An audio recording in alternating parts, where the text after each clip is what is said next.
What's going on YouTube? It's your boy X Motorsports coming back at you one more time again. Uh, please subscribe and like my videos. If you reach me through a Google search, just kind of looking up the Dodge Demon. Uh, Go ahead, comment, subscribe, man, so I can have some type of incentive to keep doing these videos. But anyway, like I said, it's your boy X Motorsports here today to talk to you about the Dodge Demon being unveiled. I'm a little late to the party. I've been a little under the weather, but whatever.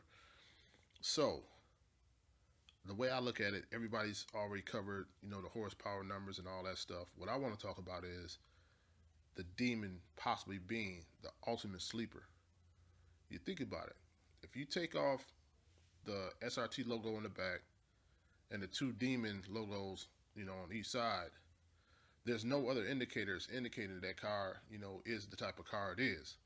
An enthusiast or whatever is going to see it, or somebody who really knows about it is going to see it and most likely assume, okay, since it has these type of tires and, those type of brakes or whatever, that's a Dodge Demon.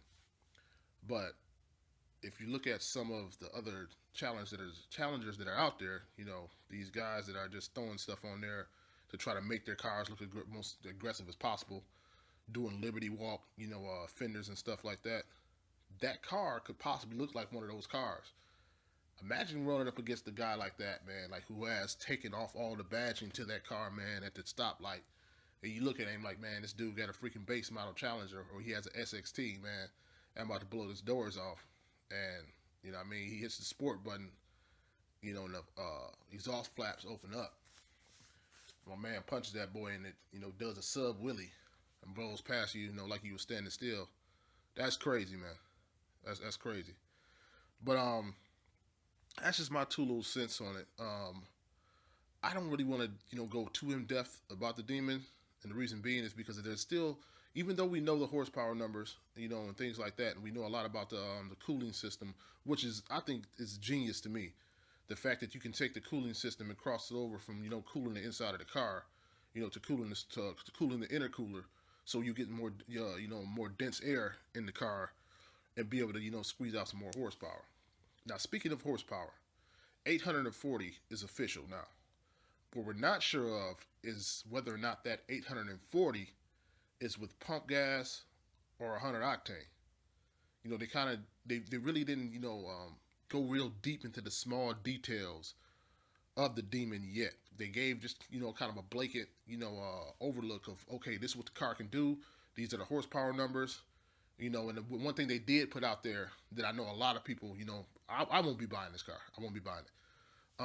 But that a lot of people will be happy about is the fact that they are going to have options. You're going to be able to option this car out pretty much as you see fit.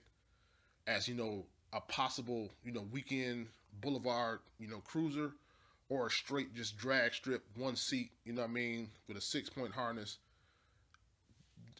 built, strictly for the track.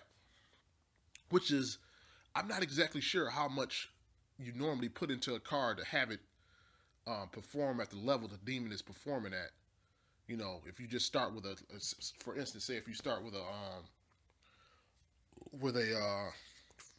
scat pack, Say if you start with a scat pack with a 6.4 base model, you strip it down, throw some bigger tires on there, and add a supercharger or a couple turbos.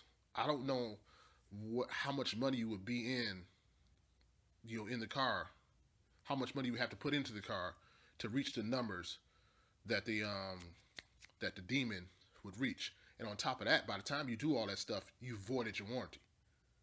You voided your warranty, and then who knows if the add-ons you've added, are too much for something in the car, and you blow the motor. And you out there on your own, that's the beauty of it, being able to have those types of things and be under a warranty. That is crazy, man. That is crazy. Those types of things and be under a warranty. And if you think about it, with a small tune, you could be real close to the 900 horsepower, the 900 horsepower club out of a production car. Only drawback to the whole car is going to be it's not going to be a drawback. For the average guy, you're a guy like me, You know, I'm 34 years old. You know, I make a decent amount of money. You know, I'm not, you know, by far I'm not rich, but for an average guy like me, I would really have to pull some strings and things like that to get that car. And I'm not going to do it. It's just not worth it. It's just not worth it. Because I know the car is going to be like, you know, 90,000 or something like that or something. It's some ridiculous amount of money. But for the average guy, it's not going to be worth, you know, getting that type of car. Because for one, it's nothing you would want to drive every day. You know, I drive my Scat Pack, you know, on a regular basis. And that's why I went with the Scat Pack. Because I knew if I got a Hellcat or something like that, I would almost feel like I was doing the car and myself an injustice by buying a car and paying that much, man, and putting that many miles on it. You know, Scat Pack, I drive the heck out of that car, man. You know what I mean? I love it. And I have no drawbacks to it because, you know, it's a fairly, you know, inexpensive car for what you get out of it.